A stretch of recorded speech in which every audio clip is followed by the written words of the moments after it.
नमस्कार शेतकरी मित्रांनो, माझी शेती माझा अनुभव. आज आपल्याकडे परभणीहून शेतकरी मित्र आलेले आहेत माहिती घेण्यासाठी पेरू बागेची.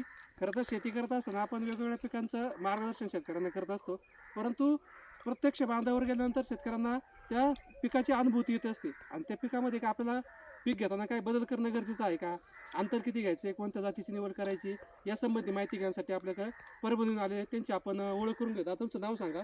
माझं नाव राजेश्वर वाल्मिकराव शिंगणे. हां आम्ही परभणी जिल्ह्यातून वडदा सुप्री या गावातून आलेलो आहे. हां तर आम्हाला नवीन पेरूविषयी माहिती ग्लोबल विकास ट्रस्टकडून भेटली होती. आपली बरं. रोपं हे भेटतात म्हणून हां पण प्रत्यक्ष जाऊन पाऊस म्हणलं. आपल्याकडे पहिले काय पीक आहेत आणखी याच्या अगोदर? आमच्या इकडे सध्या सोयाबीन, कापूस हां. आणि केळी, टरबूज लावतात. ऊस जास्त. म्हणजे यांच्याकडे सोयाबीन, कापूस आणि काही केळी, टरबूज वगैरे पिकं आहेत. त्यांना नवीन पिकामध्ये उतरायचं आहे. आणि खरं तर नवीन पीक करायचं असेल तर आपल्याला काय करावं लागतं, त्या पिकाची परिपूर्ण माहिती घ्यावी लागते आणि त्याच्यामध्ये नंतरच आपल्याला ती पीक करावं लागतं.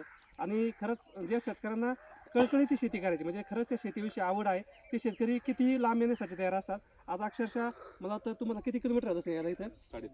350 किलोमीटरवरून आपल्या शेतीला भेट देण्यासाठी आलेत. आणि त्यांनी पेरू शेतीविषयीची जे काही त्यांच्या छोट्या छोट्या संकल्पना असतील किंवा त्यांच्या अडचणी असतील ते त्यांना मी समजून सांगायचा प्रयत्न केला. आणि त्यांना जे काही इथून पुढचं गायडन्स असेल ते सुद्धा मी त्यांना करणार आहे.